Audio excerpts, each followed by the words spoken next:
Welcome back, everyone. We hope you had a lovely lunch, and we are delighted to have you join us again for what promises to be an action-packed afternoon. I've been asked to just share a brief announcement, which I think for those of you, particularly in the Lincoln area, will find of great value. Living alone can leave older adults vulnerable and exposed to scams, theft, and at risk for a decline in physical and mental health. The number of people suffering from chronic loneliness and isolation is skyrocketing each year. All the Lonely People discovers the answer and growing solutions. The cures are revealed by a handful of people from many different walks of life who offer intimate access to their struggles to overcome their own crippling loneliness and isolation. The Ross Arts Center in Lincoln, Nebraska is hosting an exclusive showing of the film, All the Lonely People, at 5 p.m. on September 28th. The RSVP will be available on the training website. So mark your calendars again for September 28th at 5 p.m. of the showing All the Lonely People. All right, well, it is my great pleasure to introduce to you our first speaker of the afternoon, someone who I greatly respect for her knowledge and expertise. Jen Baker is a mental health therapist at CHI Health Bergen Psychiatric Associates. She's worked in a variety of mental health settings over the last 25 years and is involved in the Omaha community.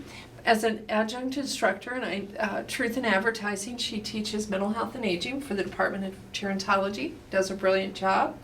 Also serving as a preceptor and public speaker. Jen's area of expertise includes anxiety-based disorders, hoarding disorders, and obsessive-compulsive disorders. So it's my great pleasure to introduce to you our next speaker, Jen Baker. Jen? Thanks, Julie. I beg your pardon. Oh, pardon me. Oh, I'm so glad to be here today. I know that the conference has been fabulous so far, and as Julie said, I think the afternoon is going to be action-packed as well. When I was preparing for this talk, I really wanted to focus on the things that I tell the families and friends of people who hoard when they call me or when they come into my office. And so my objectives today are to talk about some of those difficulties that we're going to encounter when we're trying to help with hoarding. I'm going to talk a little bit about a couple of assessment tools, not because we need to evaluate necessarily as to whether the person has hoarding, but because they are really useful in improving insight and communication. And then hopefully I will have plenty of time to talk about various interventions and do a little bit of skill building. I always like to start with the definition of hoarding disorder. Just because we have a lot of stuff does not mean that we necessarily have hoarding disorder, just like somebody who drinks heavily may not necessarily have a problem with alcohol. So it's really important for us to think beyond the clutter, and that's going to be a theme as I speak today. Hoarding disorder is defined as difficulty discarding and parting with objects. So it is about the distress. It's about the anxiety that the individual feels when they need to let go of those things. They also have difficulty discarding due to urges to save. So the things that come into their hands have a lot of value. They're very important to that individual. Can you imagine for a minute if I walked into your home and started kind of looking around and said, gosh, it's just a really lovely home you have here, but I think we could clear some space. We could get rid of some of this stuff, and I think you're going to be much happier. I imagine that anybody listening today would feel a little bit of distress or dismay or maybe even be offended at that kind of suggestion. These symptoms result in accumulation of objects, of clutter, of stuff that fill the living spaces of the person who has hoarding disorder, so they're not able to really function in their home anymore. If I walk into the bathroom and I look at my bathtub, I might think, oh, it needs to be cleaned, or I need to replenish. I hate cleaning the tub. I might need to replenish the soap or something like that. somebody with hoarding disorder might walk into that same space and say, here's a place I can store those books, right? So that stuff starts to interfere with their ability to live in their home. And then you can see item D is distress or interference. People with hoarding disorder don't always recognize, and I'll talk more about that, they don't always recognize that their stuff is creating a problem for them. So we added that element of interference to acknowledge that even if they're okay with the bathtub being full of books, perhaps that's going to be causing a problem for them when they need to bathe. We also need to think about any other medical conditions or mental health conditions that could replicate hoarding disorder, like somebody who is acutely depressed, who might not be motivated enough to pick up their stuff over a long period of time so their home becomes cluttered. Or we might think about somebody who has OCD, who suffers from intrusive thoughts around contamination, who might drop an item and then be reluctant to pick it up again so that items build and fill their living space. Whenever we want to help with any kind of problem, it's helpful for us to think about the mechanism that's happening underneath the surface. So when we think about somebody with hoarding disorder, this isn't a character flaw. This isn't just stubbornness. This isn't the person just being lazy. There are actually physiological issues that are going on under the surface, and we need to be aware of that if we want to help. Individuals with hoarding disorder have a genetic vulnerability. We know that the genes live on chromosome 14 and that they are passed on from generation to generation. Just like any other genetic problem, they're not always going to manifest, but sometimes they will. And so we're going to see, multiple generations struggling with the same difficulty. We know that in addition to the genetic problem, the brain structure functions a little bit differently for somebody with hoarding disorder. The anterior cingulate cortex, which is this little part of the brain that kind of lives in between the frontal cortex and the limbic system, so the front of your brain and the middle of your brain. That part of the brain recognizes, among other things, when there's too much stuff in a space, when it's too crowded or cluttered. Somebody with hoarding disorder doesn't have an anterior cingulate cortex that functions the way the average person functions, so they're not going to pick up on that level of distress that you and I might feel as we walk into a really crowded room. We also see some difficulty with just processing information. About 35% of the people, 33% of the people with hoarding disorder have attention deficit issues. We see a lot of difficulty with categorization, with sorting, with identifying things that are going to happen in the future and identifying small individual steps to get to that future point. We call that prospective memory. Individuals with hoarding have difficulty around their beliefs related to possessions. So for me, I might just see this water bottle as a water bottle. It's useful to me, it helps me stay hydrated, but for somebody with hoarding disorder, not only is this useful, but maybe this is a memento because they carried this on their trip to Harry Potter World, and they just remember that trip with such great fondness, and they don't want to let go of this bottle because if they let go of this bottle, they lose that memory. We do see some difficulty with emotional attachment as well. Individuals with hoarding are often torn to the point where they might choose their belongings over their relationships. And then we see a lot of reinforcement factors at play. So anytime somebody with hoarding disorder goes out and acquires, they're going to get a burst of feel good. Right? And that's a positive reinforcer. If I do something that makes me feel good, I'm going to want to do it again and again and again. But also when I go out and I buy something, that helps me to escape feelings of loneliness, feelings of sadness, feelings of isolation. And so I get a negative reinforcer. I'm escaping something yucky. And so when we're trying to intervene with hoarding, we have to start identifying where is this hoarding behavior being reinforced and what can we substitute instead that's going to give those feel-good moments, and that is relief. So with all of this in mind, we want to think about, this is kind of the money slide. If you remember nothing else of what I say, remember this slide. clutter is a symptom. It is not about the stuff, it is about the brain.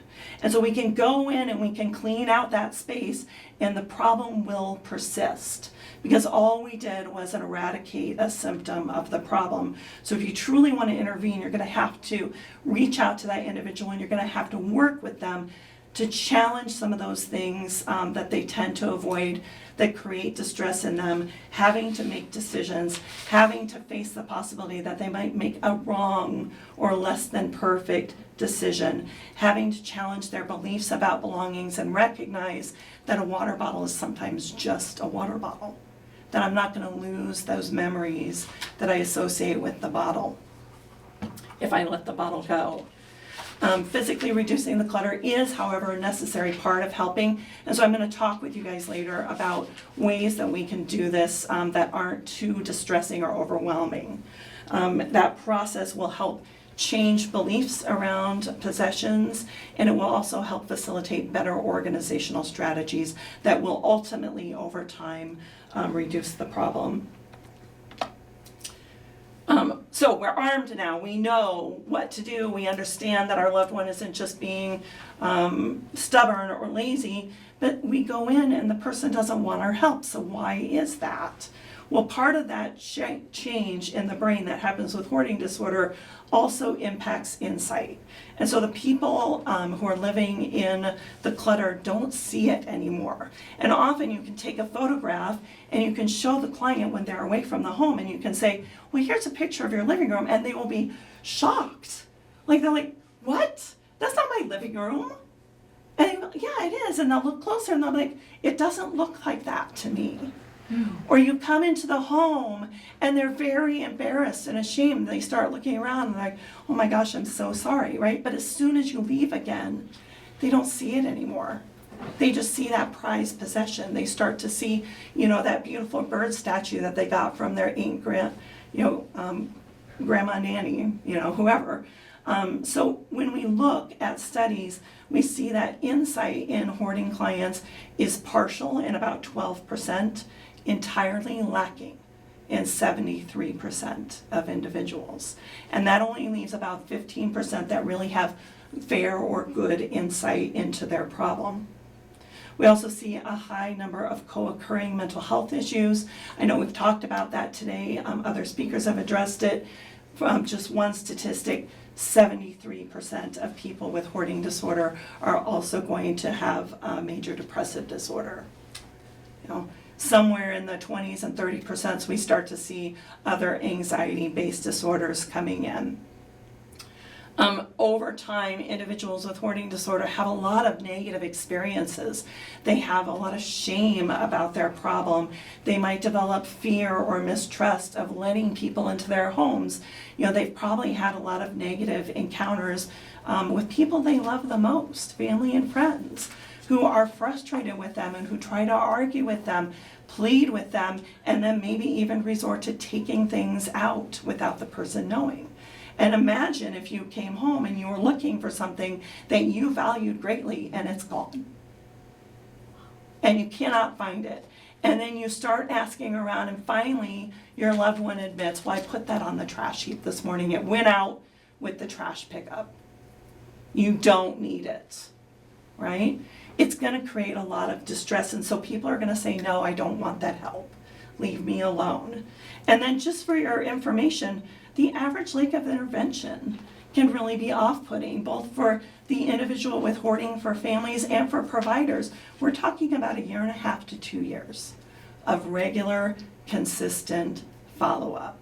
And I would argue really lifelong follow-up once you have some of that organizational stuff in place, because we're not able to change the physiology of the brain. That's going to remain. All right, I'm going to shift gears just a little bit. I promised you a couple of assessment tools that are going to help with insight, help with communication. I am not going to talk about all of these. The last two at least, the hoarding ratings scale and the activities of daily living hoarding, those are there for you clinicians that are out there. If you want to find them, it's pretty easy to locate them. Those are assessment tools that you can use in your practice. However, I do want to talk a little bit about that Hoarding Interview, the Homes Assessment Tool, and the Clutter Image Rating, and then I'm going to practice a little bit with you.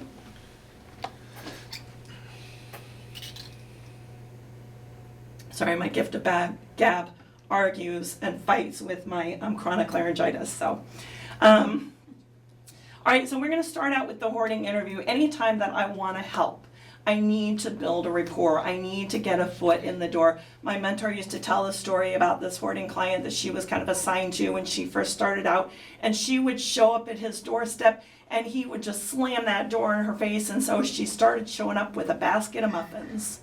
And every morning she'd come and she'd be like, I got your breakfast. Why don't you come out here on the porch and we'll just have breakfast? She built that rapport and that relationship, so don't expect to get in the door initially on your first try.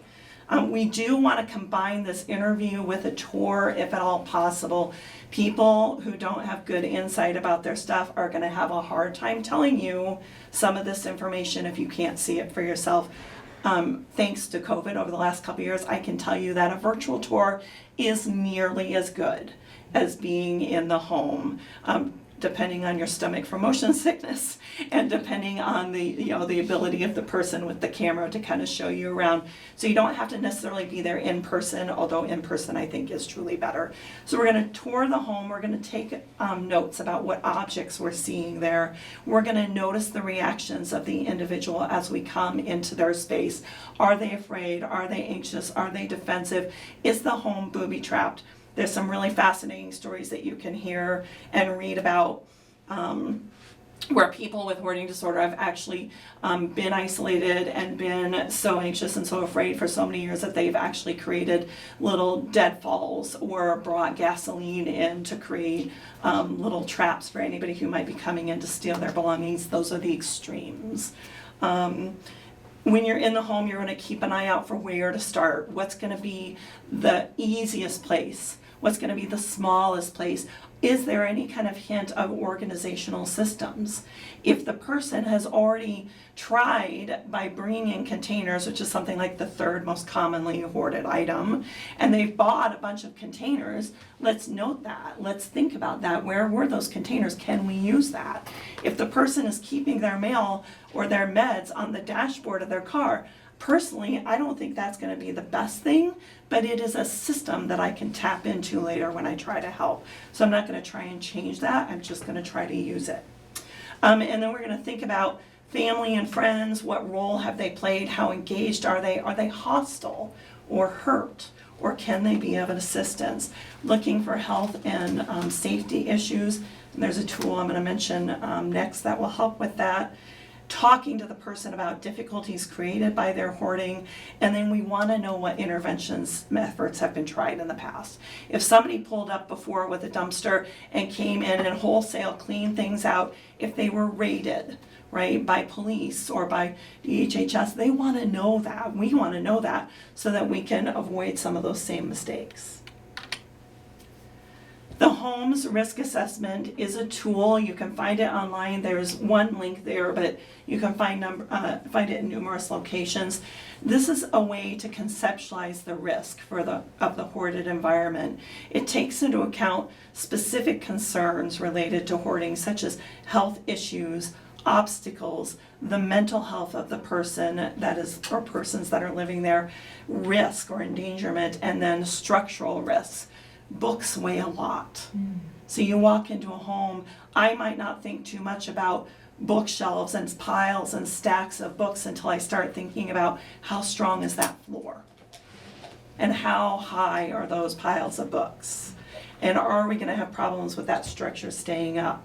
So I would suggest that you print this out, have this as part of the conversation. There's little check boxes that you can mark. It lists out specific risks that are very common. It has a place for you to write in other concerns. This is also a really good tool if you're talking to family and friends and you're not talking to the individual with hoarding, so you can get their take on it, and then you can sit down with the person who has hoarding and say, look what we found, look at the things that we're worried about. We're worried about your safety and well-being. And then we have the clutter image rating scale. This is actually pictorial, so it's a beautiful tool. You can find this, a PDF there's 3 different rooms, the living room, the kitchen, and the bedroom. Obviously, you use the specific room, pictures for the specific room, but for any other room, like a hallway or a garage or a den, you can use the living room tool, and I'm going to show you that in a minute. This evaluation is not really based on specific contents. It's not based on how they're dispersed, but rather the volume. So we're trying to think about how much space is the stuff taking up. I'm going to show this to you. So here's an example of the living room rating scale. Top 2 pictures there, you're okay. So usually when I show this, people start thinking about their own home, and they start thinking about, gosh, did I pick up before I left today? You don't need to be too stressed. You can be fairly sloppy, and we're not really concerned. There's not a lot of volume in those 2 pictures. Number 3, now we're subclinical. Now we're gonna wanna dig in a little bit more and ask a few more questions. Is it always like this? Is there something that happened recently? 4 through 9, we are now in indicative of hoarding disorder. It's not a diagnosis, but we're really starting to think that there could be a problem here. I'm going to show you a picture of a real living room, and then I'm going to flip back just to show you really quickly. So here's a living room, and you can see lots of shopping bags kind of in the forefront. There's a laundry basket, some baskets below. Just for reference, that the stuff that you're seeing in the forefront is coming up to about waist height, a little higher. Farther back in the picture, and you may not be able to tell, but there is a couch, there is a love seat, and there is a coffee table in this space. So that you start to think about volume when you can't even see this furnishing. So if I'm thinking about the clutter image rating, oops, wrong way. Looking at this and thinking about the height of the stuff and the amount of stuff in here, I would maybe be, somewhere in that 5 to 6 range on the clutter image rating scale. You can see some floor. Some people might argue, okay, that's maybe a little bit more of a 5. There might be a little bit of a goat path there. Thinking about the homes and risk assessment, like looking at obstacles, there's some concern here, right? There's some safety issues here. The person could be, slip and fall and be crushed under a pile of that height. It only takes a pile about knee height to really suffocate you if you are down for the count and it collapses on you. Also, if there's a fire, those windows are going to be pretty inaccessible to me, right? There's a lot of glass there. I'm going to have to climb over piles. I'm going to have to try and climb up on that sofa, try to make my way through. Okay, shifting gears again because we have limited time. We're going to move on to intervention options. And there's a lot of options here that I'm not going to talk about in great detail, but again, I put them up here for your reference that you can go and explore them further. We're going to talk in more detail about in-home support, harm reduction, coaching options. I'm going to talk briefly about the CBT, the therapy option for hoarding. These other things, you can find more information.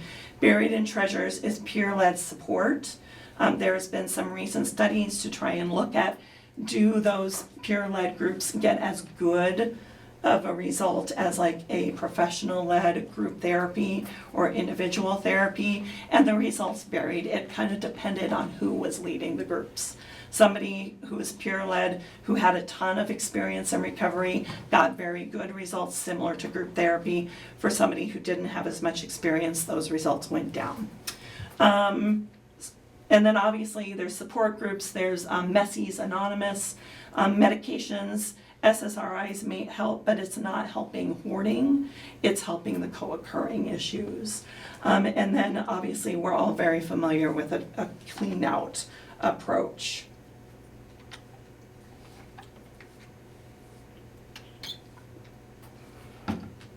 So just a brief few words about cognitive behavioral therapy for hoarding. I'm a therapist, obviously I believe in therapy, but I want to say to you, think carefully about the individual before you pursue therapy.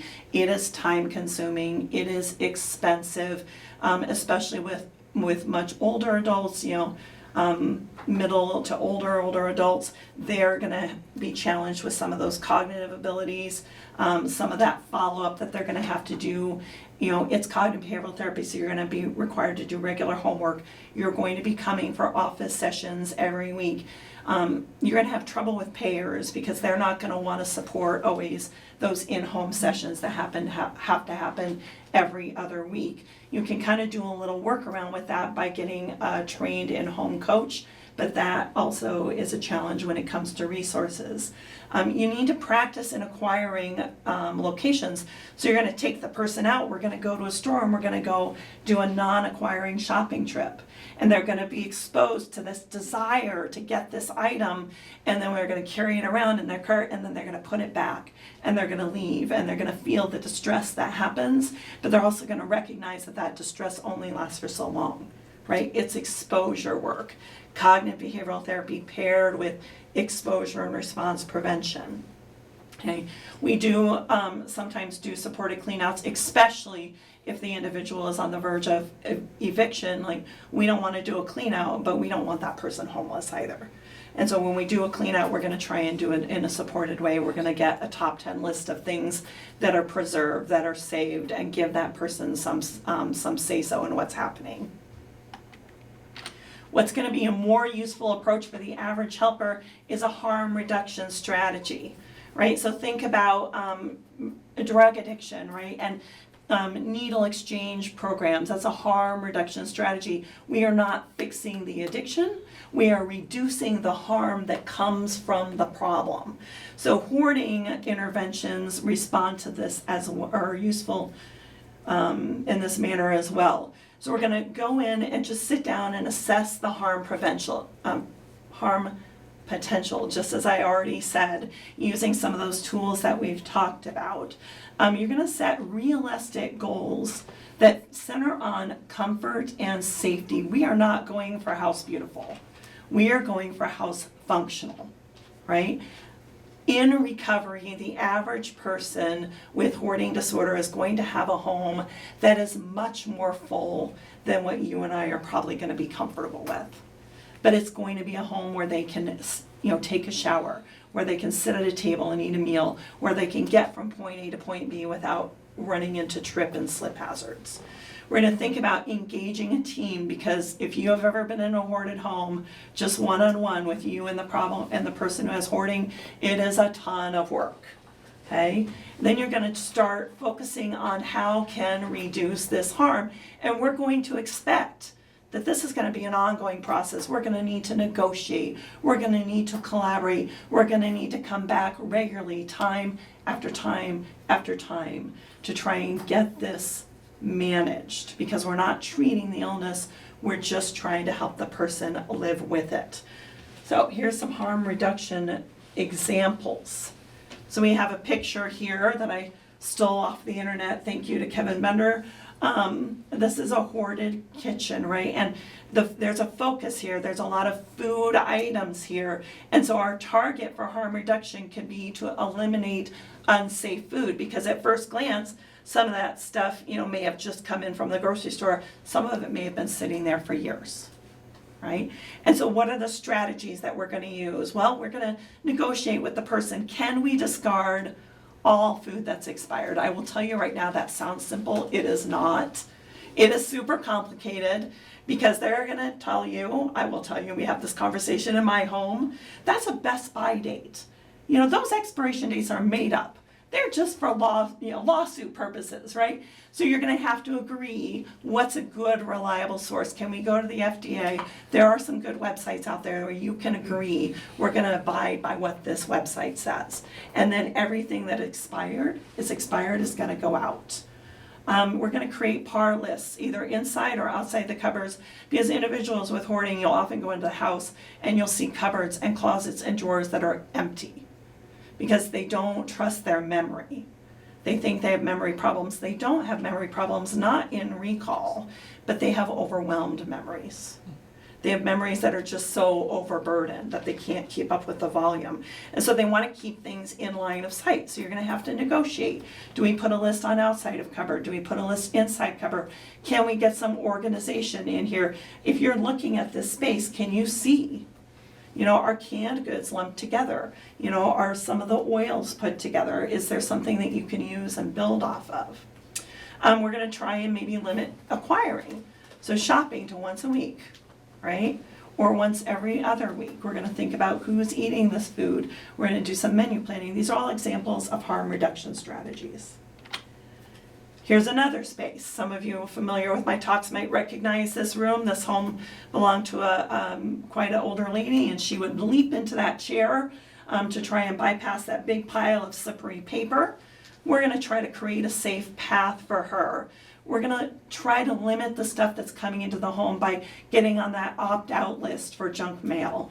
We're going to cancel or limit the number of subscriptions that she has, and maybe even try to get her to turn over to electronic. Now you do see electronic hoarding too, and people will fill all kinds of stuff, but that arguably poses a less of a safety hazard at least. We're going to buy clear bins, and we're going to line a path with them. So we're not going to throw anything out. This is not about sorting. This is not throwing anything away. This is about just putting it in a clear bin where she can still see it. And then that bin is going to be used to delineate that pathway. And that pathway is going to become sacred space. Once it's clear, nothing's going to come into it. Okay? And then we can use read by dates. So we're going to label some of that reading material. We're going to just put a date by it. Oh, I really meant to get to this. I'm really interested in that story about Kevin Costner. Do you know Kevin Costner? He's just a brilliant actor. I just love him, right? So let's just put a read by date. We're not going to argue, like this magazine is 10 years old. You know, if you haven't found time yet, you're never going to get to it. We're not going to go down that road. We're just going to say, well, what would be a reasonable amount of time? And we're going to write it on the top, because I guarantee you when I come back in a week or 2 weeks or a month or 2 months and we come across that again, I can say, look, you had a read by date of August 15th, and now it's October 15th. Since you didn't get to it in these last couple of months, and I know you were really focused on getting to it, can we let it go now? So it gives you some bargaining tools, right? Some leverage.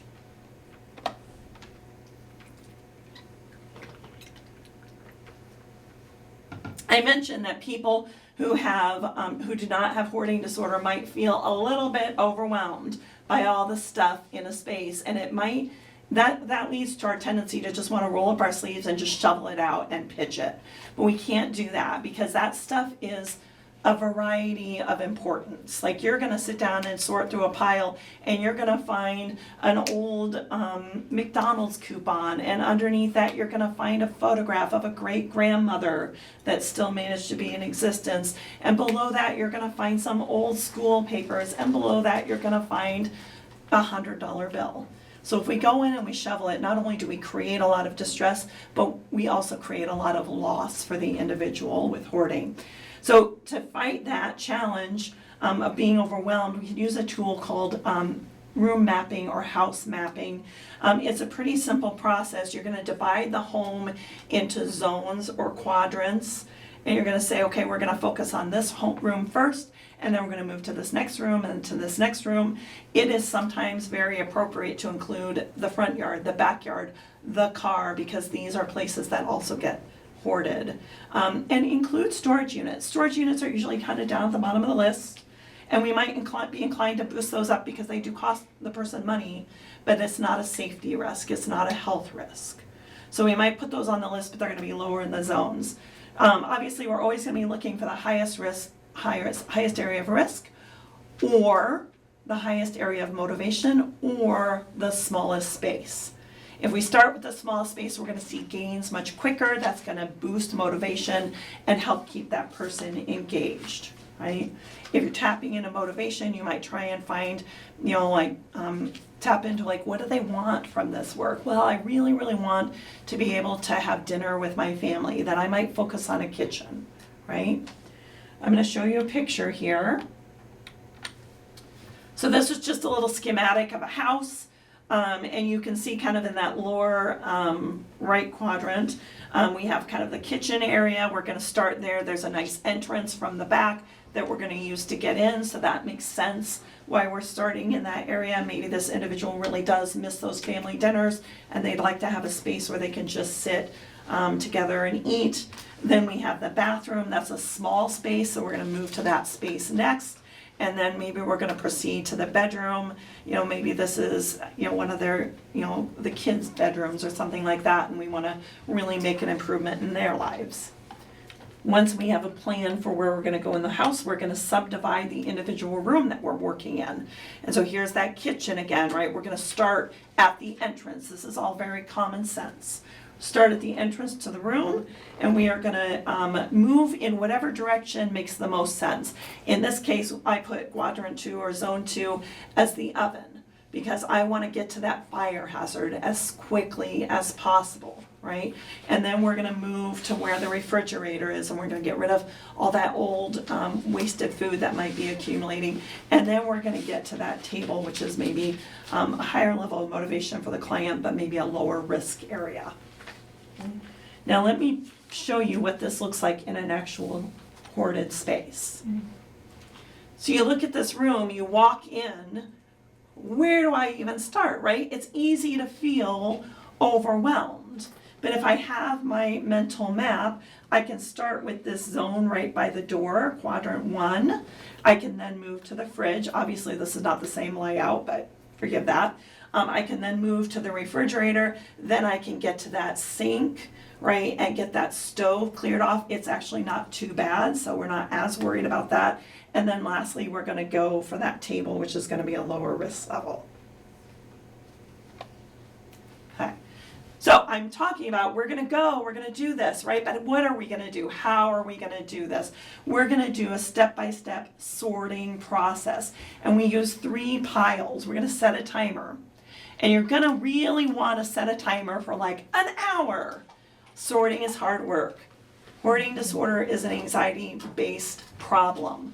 The longer I sort and the longer I have to make decisions about my stuff, the more I'm exposed to the things that I've been avoiding, the higher my distress is going to go. So I'm going to say 5 minutes. 5 minutes on the timer. We'll work up to 15 over time. People say, we'll never get this done. It starts real slow, but gradually you gain momentum.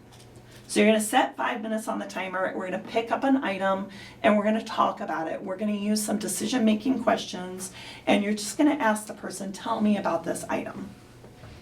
And they're going to tell you. They're going to tell you the story, and you're going to start to get a feel. Do they really care about this? That's just trash. Or is it something really, really important to them? Oh my gosh, this is my little boy's truck. He had this when he was 5. It was the cutest thing. He carried it everywhere. You're not going to argue with them. It's their stuff. And if you try to argue that individual out of that really important item, you're going to just upset them and frustrate yourself. So we're going to use these decision-making questions. We're going to put it in a pile. We're going to try to get the story, but we're not going to spend a ton of time, maybe a couple minutes on each item, and it's going to go into either keep, discard, or I don't know. I don't know is temporary. We don't want it to last for very long, just until the timer goes off. Then we're going to make that snap decision, and we're going to put things away. So I said we have 5 minutes on the timer, but putting stuff away in a hoarded home may take you a good half hour, right? So this is not going to be a quick process, even though we only have a little bit on the timer. Here's some of those decision-making questions. How many do I have, and is that enough? Do I have enough time and space for it? Have I used this in the past year? They're common sense questions. They're questions that an individual who does not have hoarding just automatically asks themselves, right? Would I buy it again if I didn't already own it? Do I really need it? And then most sparingly, will not having this help me solve my hoarding problem? We don't want them to habituate to this question. So you want to hold on to this question for something that you really, really, really want to see go out the door. Okay? Couple strategies that are going to help you. Ask permission before you touch things, right? I don't go into your home and start manhandling your collection of, teddy bears, right? Oh, that's so cute. My God, you have so many. That's awesome, right? So you're not going to go in and be like, you know what? I don't think we need this, right? No, you're going to let them pick it up. You're going to let them talk to you about it. Those decision-making questions, they're going to need those when they're doing their sorting on their own, because you're going to ask them to do that on their own once they have their sea legs, right? So stick that to a wall. You know what happens to a piece of paper in a hoarded home? I don't either, right? So tape it to the wall, stick it where they're going to find it. Be systematic, stick to your mapping plan. Clients want to jump around, but they don't see progress, and it becomes a way of avoiding the anxiety that goes along with making those sorting decisions. Try to be really positive, and remember that the treatment here is making the decision. It's not really ultimately how they decide. So going in as an unarmed, unaware helper, I might be like, we need to get this stuff out. But really what's going to be most beneficial for the person with hoarding is they have to face that decision. They have to decide they can't just move it and put it down and let it become another pile. They have to decide and take it to where it lives and learn those organizational skills. Okay. All right, 2 last slides, I promise, and then I'm going to be done. We want to try and limit acquiring. If you don't stop the flow of stuff that's coming in, you are shoveling snow in a blizzard. Things come in all different ways. We often think about buying, but things come into a home just passively. Think about the things that you might pick up in the course of your day or at a conference, right? I get a grab bag when I go home, right? That's stuff coming into my home. There's also passive acquisition, mail that comes to me, right? I buy a candy bar and it comes in a wrapper with a little useful tray, and there's a little website on that wrapper. So the individual with hoarding is endlessly creative, and they can find use for anything. Think about those positive and negative reinforcers and think about other ways to meet those needs. Encourage them to postpone the acquisition. They can use those decision-making questions when they're out in the community. Oh, I love this sweater. Oh my God, I really need to bring it home. Okay, well, let's pause for a second. Could we come back next week and see if it's still here? Would it kill you? Would it be really hard to wait? Would it be the end of the world if it wasn't here? How many sweaters do you already have? Is that enough? So you can hijack those decision-making questions and use them to help limit acquiring. And then I always try and reinforce with my clients, follow that 1 in, 1 out rule, or even 2 out. So I bring something in, stuff of equivalent volume is going out the door. So it's not buy a sofa and get rid of a piece of paper, right? We don't think about volume. And then lastly, I mentioned those organizational systems. Tap into what's there. Try to pair existing habits with something new. If they have a particular routine, tack on sorting to that. Use those photographs to improve insight. You can use Ohio, that comes from professional organizers. Only handle it once. That's helpful when you're doing your sorting. I'm going to pick it up, I'm going to set it down, I'm not going to touch it again. Or I'm going to take it to where it lives and I'm not going to touch it again. And then that idea of sacred space, once it's clear, I'm going to keep it open. Okay, I know I talked almost every minute, and so if there are questions, I'll try to answer a few. Here's the references and questions. First question is, do you have a list of counselors to provide to clients with hoarding issues in the Lincoln area? My recommendation is to find somebody who specializes in cognitive behavioral therapy. They are going to have a lot of the skills, and then there is treatments that work is a published protocol. So any counselor who understands cognitive behavioral therapy is going to be able to use that treatment. If they know exposure and response, that's that much better. So you might look for somebody who uses OCD, but to my knowledge, there's not anybody that's billing themselves as I address hoarding disorder. And one last question, if somebody is hoarding and what they're hoarding becomes biologically unsafe for them to be there, at what point or what would be a good technique to make that known to the individual to address their safety? I would actually start with the HOMES assessment tool. And I would, because there's like checklists there, and it has an option for you to mark all the safety hazards that you see, everything from squalor related things to trip and slip hazards to fire hazards. And you can mark that down, you can go through it with them, and you can say, these are my concerns. You know, what do you see? Do you see this? If you can sit and make that a caring conversation rather than a confrontation, you're gonna get farther. Rapport is everything. You have to protect that rapport and that relationship. Okay. Anybody else? Okay, thank you so much. I really, really appreciated the opportunity to be here. Jen, outstanding. Oh, thank Just you. outstanding. We could listen to you for another hour or so, so thank you so much.